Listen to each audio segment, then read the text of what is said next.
আল্লাহর আকার আছে। আল্লাহ দেখা যায়, আমি কোরআন শরীফ থেকে 19টা আয়াত 19টা সূরা থেকে বলবো। আমার ওই খাতা ওই নোটবুক খান দাও তো, বড় ডাইরেক্ট দাও, আমি দেখাই। লেখাপড়া জীবনে করেন নাই? ঠিকই, স্কুল ঠিকই গেছে, পড়ছাও ঠিকই বাবা, বোঝো নাই, ভালো করে শুনে দাও। বই খাতা নিয়ে গেছে, স্কুলে পড়ে নাই। আর কথা কবি না, আমার মাথাটা গরম করে দিছে উনি। খেয়াল করবেন, আমার এখানে আপনারা যদি কোরআন শরীফ থাকে, আপনার মোবাইল নামান, আপনি দেখেন আমি কি বলি। আল্লাহর আকার সম্বন্ধে, যে তার প্রতিপালককে দেখার কামনা করে সে যেন উত্তম কাজ করে। সূরা আল কাহাফ 110 নম্বর আয়াত বার করেন, দেখেন। 2 নাম্বার, হে মানুষ, তুমি তোমার প্রতিপালকের নিকট পৌঁছানো পর্যন্ত সাধনা করতে থাকো, অথবা তুমি তোমার দেখা দর্শন লাভ করো। সূরা আল ইনসাক সূরা 48 নম্বর সূরা, আয়াত নম্বর হলো 6। 3 নাম্বার, তিনি আল্লাহ আদি অন্ত, তিনি প্রকাশ্য, তিনি গোপন, সব কিছুই অবগত আছেন। সূরা আল হাদিদ 3 নম্বর আয়াত। এটা প্রশ্ন করছিলাম। 19টি আয়াতের মধ্যে, 19টি সূরার 19টি আয়াতের মধ্যে আল্লাহকে দেখা যায়, তার দলিল আমি আপনাকে দিচ্ছি। আর আপনি বলছেন যে গান গাইলেন কি, আমার খোদা বেল গায়েবে বাস করে নিরাকারে, কোন ডহের আল্লাহ তোমার?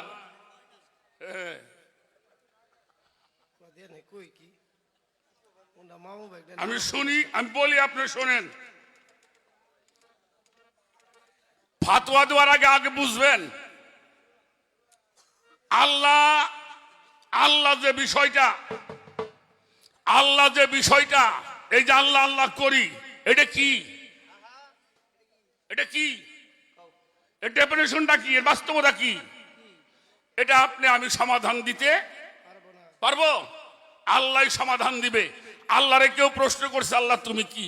আল্লাহ উত্তর দিয়েছেন, আল্লাহ নূরুস সামাওয়াতি ওয়াল আরদ, আসমান ও জমিনের নূর হলো আমি আল্লাহ। সুবহানাল্লাহ। এখন আসেন, নূর আলো দেখা যায় কিনা? দেখা যায়, কিন্তু আলো ধরা যায় না।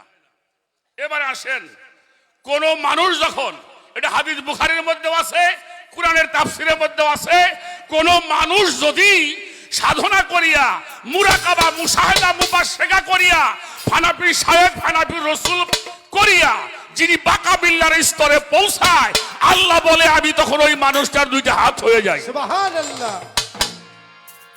শুধু হাত না, তার পাও, চোখ, মুখ, দেহ, তাখাল্লাকু বিআখলাতিল্লাহ, তিনি আমার হয়ে যায়, আমি তখন তার হয়ে যাই। অতএব কোন মানুষ যদি সম্মুখ গুরুর কাছ থেকে সেই সাধনা করে, ওই নূর যখন কারো মধ্যে প্রতিষ্ঠিত হয়, তখন ওই মানুষটার নাম হয় ওলি। আল্লাহ ওলি আল্লাহ।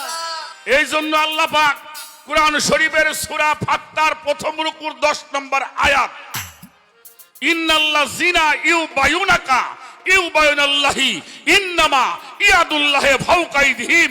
হে আমার রাসূল, আপনি বলে দিন, যারা আপনার হাতের মধ্যে হাত দিয়ে আনুগত্য স্বীকার করছে, শপথ গ্রহণ করছে, বায়াত গ্রহণ করছে, যাদের হাতের উপরে আপনার হাত, ইয়াদুল্লাহ মানে হাত, আল্লাহর হাত, আল্লাহ বলছে আপনার হাত তাদের উপরে, তাদেরকে বলে দেন ওইটা আপনার হাত নয়, ওইটা আমি আল্লাহর হাত। সুবহানাল্লাহ।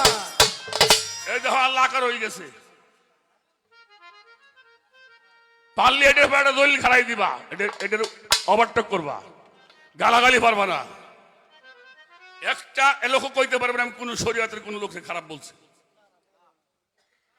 গান গা বেড়াইছি একটু, আমি ফকিরের দুর্নাম করব, আলেমের দুর্নাম করব, আপনি ফকিরের দুর্নাম করবেন, এটি গান নাকি? এখানের যুগ চলে গেছে। এখন দাঁড়ায় দাঁড়ায় দলিল কইতে হইব। নবী যখন ঘর থেকে বের হয়ে গেলেন, কাফেররা যখন ঘর ঘিরলো, আল্লাহ বলল তুমি এক মুষ্টি ধুলি হাতে নিয়ে ওটা নিক্ষেপ করো। করছে কিনা? করে ওটি বের হয়ে চলে গেছে। চলে যাওয়ার পরে তারা কিন্তু কেউ নবীরে দেখে নাই, উনি কিন্তু সবাই রে দেখছে আল্লাহ বলছে ওইটা তুমি চাঙ্গা দেও না, ওইটা আমার হাত দিয়ে চাঙ্গা দিছে। সুবহানাল্লাহ। এই জন্য আপনার বাপের গান গাইছিলাম, যাবি যদি মাসকুরূপ দর্শনে আল্লাহর আশেকার বসে অলি আল্লাহর ধ্যানে, মানুষের ধ্যানে বসা যাব না, অলি আল্লাহর ধ্যানে বসবা। এই দুইটা আয়াত, এই দুইটা সূরা যদি পাল্টাবার পারো তাহলে বুঝুন তুমি তারাবাড়ি দেওয়া।